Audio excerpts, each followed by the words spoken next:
Danes se nam morda zdi, da o okužbah vemo zelo veliko, saj o tem, zlasti v zadnjih 2 letih, poslušamo praktično vsak dan. Pa vendar je tu še ogromno neznank, ne le za splošno javnost, ampak tudi za strokovno javnost, za zdravnike, ki se ukvarjate s saniranjem posledic tovrstnega dogajanja v organizmu. Ena takih je zagotovo okužba s citomegalovirusom. Ta zelo ogroža novorojenčke, neozdravljiva je in prav zaradi tega priporočate, da bi se uvedlo presejanje novorojenčkov na to vrstno okužbo. Zakaj je to tako zelo pomembno?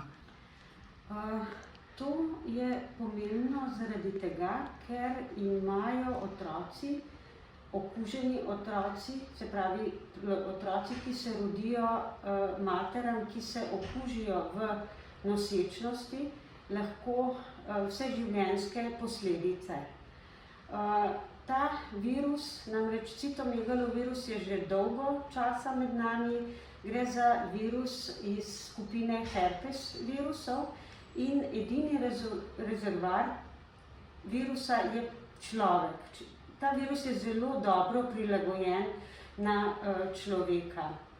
In medtem, ko odrasli ljudje ali pa manjši otroci prebolijo okužbo s tem virusom popolnoma brez nekih posledic, pa so te posledice pri ljudeh, ki so imunsko kompromitirani ali pa v primeru, da se nosečnica okuži, so pa posledice lahko, kot rečeno, zelo hude.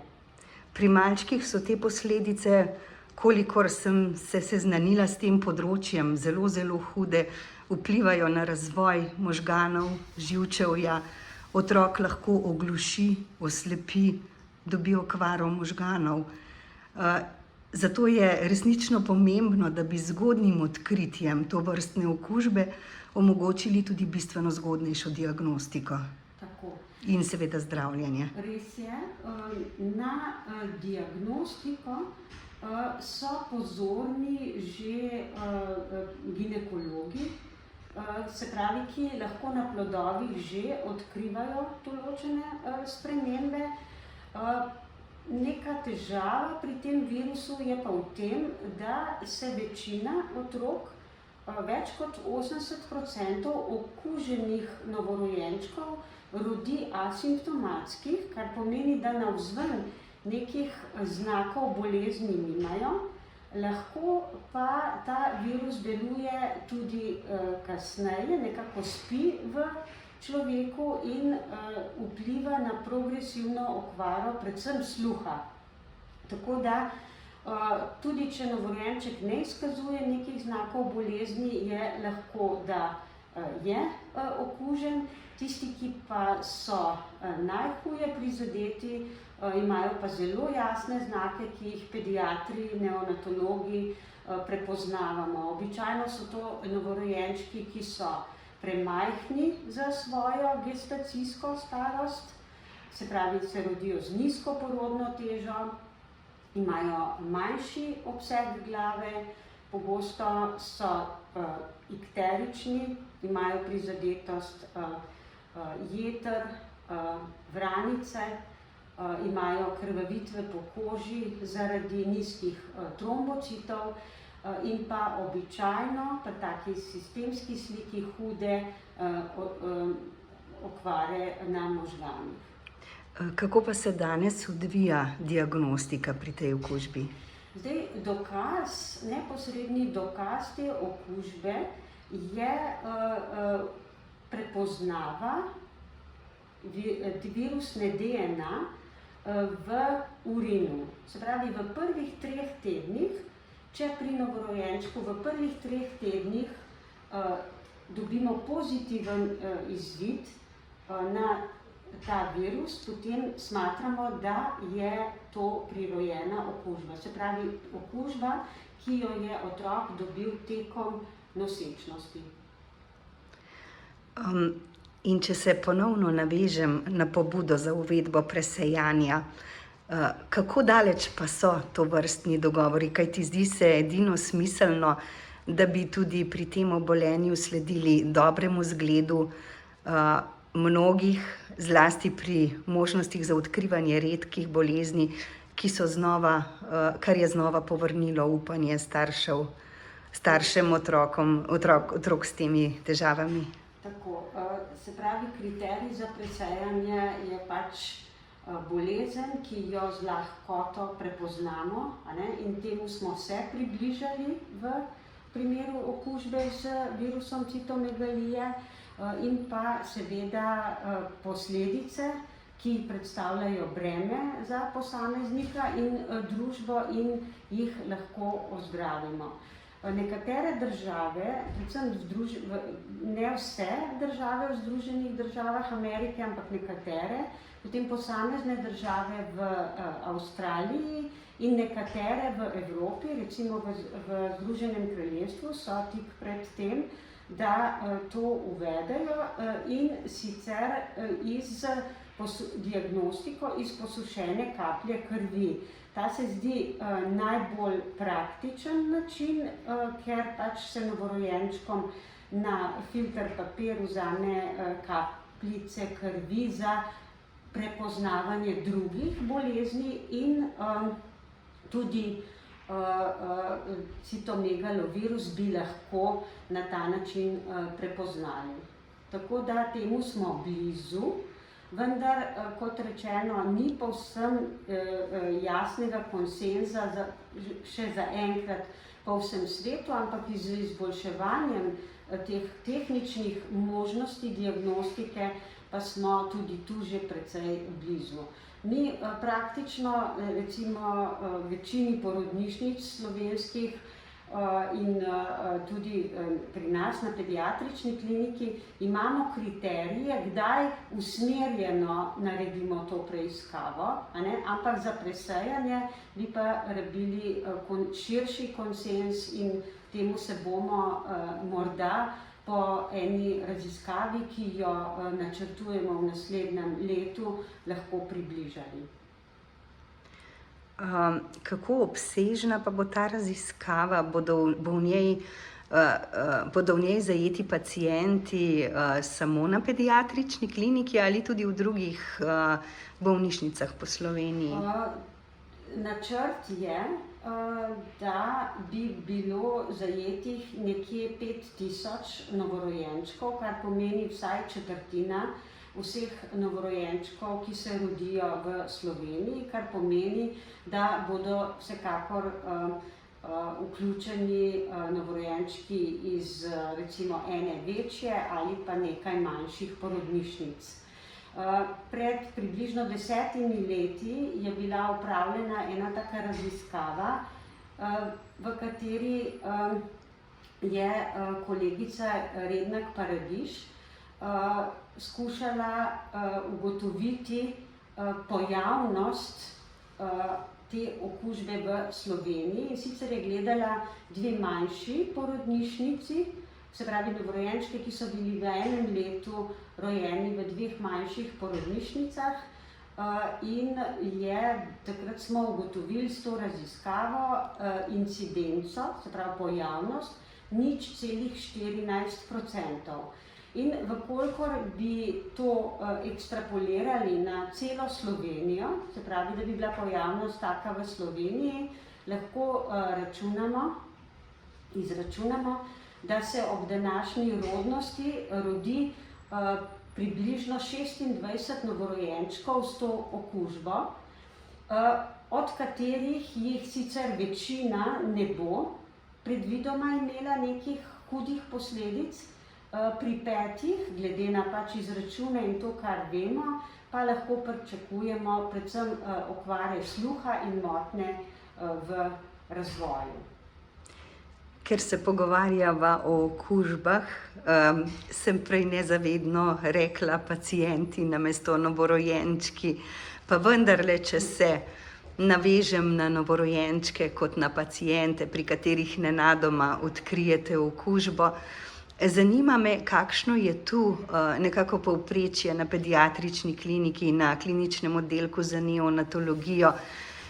Kadar odkrijete to okužbo, v kakšni fazi je ta oziroma kako zelo ta v povprečju prizadene otročka? Na pediatrični kliniki se ukvarjamo z bolnimi novorojenčki, kar pomeni, da kolegi iz porodnišnic običajno pošljejo, napotijo novorojenčka k nam zaradi neke težave. In nekako imamo strokovne kriterije, nekaj sem jih že omenila, kdaj se odločamo, da naredimo preiskavo, če je stanje seveda sumljivo za to okužbo. In recimo približno 3 do 4 otroke na leto na ta način odkrijemo. V kolikšnem deležu pa se zgodi, da malčka pošljejo k vam, pa diagnoza še ni povsem jasna, na kar opravite to diagnostiko? Ali je to prevladujoč delež ali ne? Prevladujoč delež je neznanih, vendar je osveščenost stroke zdaj že tako velika, da ob določenih problemih, ki jih novorojenček ima, pediatri že sami napotijo preiskavo urina na to analizo, ampak v vsakem primeru večinoma potem novorojenček pride k nam, ker opredelimo stanje bolezni, aktivnosti, prizadetosti organov, organskih sistemov in se potem odločamo za zdravljenje in tudi sledenje. Mi te otroke potem tudi skozi življenje sledimo in zdaj poskušamo tudi naše bolnike vključevati v evropski register, zato da bo vedenje, namreč vedenje je vse večje o tej bolezni, ampak da bomo potem v bistvu na širšem evropskem oziroma svetovnem nivoju še bolj poznali bolezen, se lažje odločali za zdravljenje in spremljanje.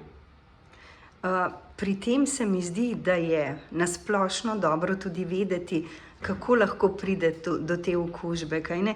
Kajti te okužbe so dokaj pogoste že v vrtcih in nekako se mora mamica, ki ima majhne otroke in ki je noseča, ustrezno zaščititi pred prenosom te okužbe.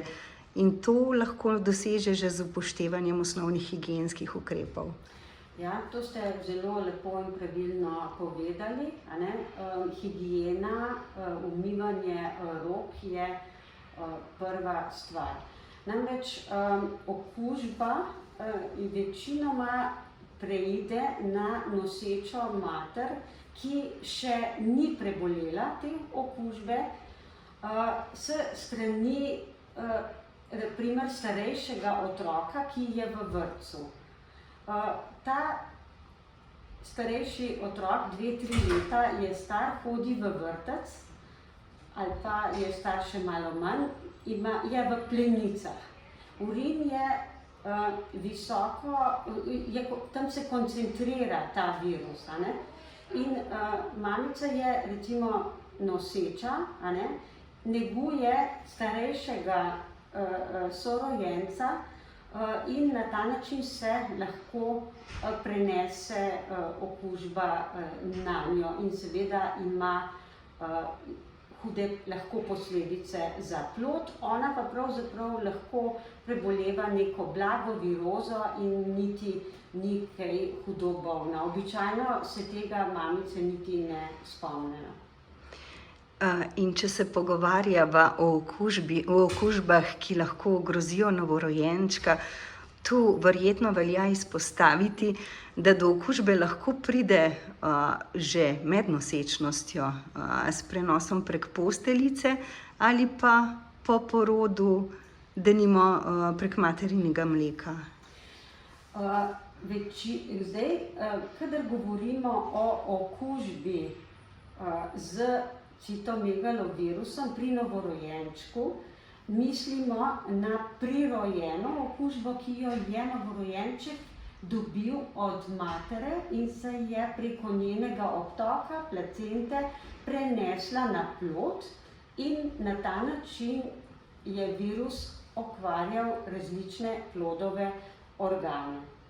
In to je definicija prirojene okužbe. In ti otroci imajo posledice in to, kar smo govorili, velja za te otroke, ki so se kot plodovi, bodisi na začetku, sredine ali koncu nosečnosti okužili. Če se novorojenček okuži kasneje, to ni več seveda prirojena okužba in res je, lahko se okuži preko materinega mleka, vendar imajo težave pri tem predvsem tisti novorojenčki, ki so nedonošeni, katerih imunski sistem je še manj zrel in ti otroci, potek te bolezni po rojstvu poteka drugače.